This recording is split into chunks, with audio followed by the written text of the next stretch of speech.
Hi అండి, నమస్తే. నేను మీ దేవి. వెల్కమ్ టు నాదే క్రియేషన్స్. ఈరోజు వీడియోలో మీకు కొంచెం డిఫరెంట్ స్టైల్లో పాయసాన్ని ఎలా ప్రిపేర్ చేసుకోవాలో చూద్దాం. ఇదైతే చాలా బాగుంటుందండి, తప్పకుండా అందరికీ నచ్చుతుంది. దీని టేస్ట్ ఫ్లేవర్ అయితే మాత్రం సూపర్గా ఉంటుంది. మీరు ఒకసారి దీన్ని ట్రై చేయండి. మరి దీన్ని ఎలా తయారు చేసుకోవాలో చూద్దాం. దీనికోసం ముందుగా ఒక బౌల్ని తీసుకుని దాంట్లో 1/3 కప్ కంటే కొంచెం తక్కువగా సగ్గుబియ్యాన్ని యాడ్ చేసుకోండి. మీరు పెద్దదైనా చిన్నవైన సగ్గుబియ్యం తీసుకోవచ్చు.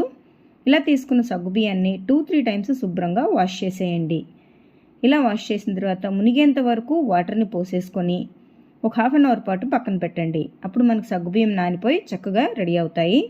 ఇప్పుడు ఇంకొక బౌల్ని తీసుకొని దాంట్లో 1 టేబుల్ స్పూన్ వరకు జీడిపప్పు, మరీ లేతగా ముదరగా కాకుండా మధ్యస్థంగా ఉన్న ఒక 1/2 చెక్క కొబ్బరిని తీసుకొని దాంట్లో కూడా వాటర్ని పోసేసుకొని ఒక 1/2 అవర్ పక్కన పెట్టండి. ఇప్పుడు ఒక మిక్సర్ జార్లో మనం ముందుగా నానబెట్టుకున్న జీడిపప్పు కొబ్బరిని వేసేసి మెత్తగా పేస్ట్ని ప్రిపేర్ చేయండి. మనకు పేస్ట్ ఇలా రావాలి, ఇలా ఉంటే సరిపోతుంది. ఇప్పుడు స్టవ్ మీద ఒక కడాయిని పెట్టుకొని అది కొంచెం హీట్ అయిన తర్వాత దాంట్లో 2 టేబుల్ స్పూన్ల వరకు నెయ్యిని యాడ్ చేయండి. ఈ నెయ్యి మెల్ట్ అయిపోయిన తర్వాత మీకు అవైలబుల్గా నచ్చిన డ్రై ఫ్రూట్స్ని యాడ్ చేయండి. ఇక్కడ నేను జీడిపప్పు, బాదం అలాగే కిస్మిస్ని తీసుకున్నాను. వీటిని కలుపుకుంటూ మంచి బ్రౌన్ కలర్ వచ్చేంత వరకు ఫ్రై చేసేసుకొని ఒక బౌల్లోకి తీసేసుకొని పక్కన పెట్టండి. ఇప్పుడు ఇదే కడాయిలో 1 టేబుల్ స్పూన్ వరకు నెయ్యిని వేసుకొని 1 కప్పు సేమియాని యాడ్ చేసి ఎక్కడా వదలకుండా కలుపుకుంటూ మంచి బ్రౌన్ కలర్ వచ్చేంత వరకు ఫ్రై చేయండి. చూడండి, మనకి ఇలాగా మంచి బ్రౌన్ కలర్తో రెడీ అయింది కదా.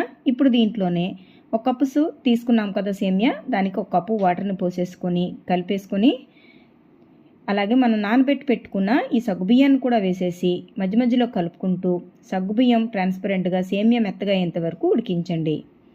మనకి ఇలా సగ్గుబియ్యం ముట్టుకుంటే చక్కగా మ్యాష్ అయిపోవాలి, అలా అయితే మనకి పర్ఫెక్ట్గా రెడీ అయిపోయినట్టు.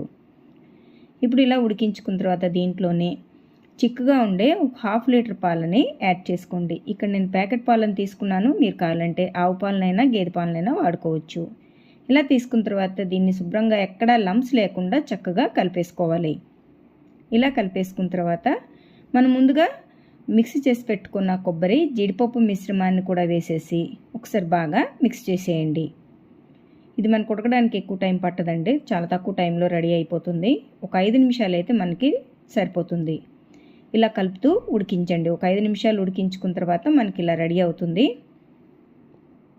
ఇలా రెడీ అయిన దాంట్లో మంచి ఫ్లేవర్ కోసం యాలకుల పొడిని యాడ్ చేసుకోండి. యాడ్ చేసుకొని ఒకసారి బాగా కలిపేసుకొని 1 కప్పు పంచదారని యాడ్ చేయండి. దీనికైతే 1 కప్పు పంచదార మనకి పర్ఫెక్ట్గా సెట్ అయిపోతుంది. ఇది ఒకసారి లో ఫ్లేమ్లోనే కలిపేసుకొని ఒకసారి స్టవ్ ఆఫ్ చేసేసేయండి. స్టవ్ ఆఫ్ చేసి కలిపేసి సర్వింగ్ బౌల్లోకి తీసుకోండి.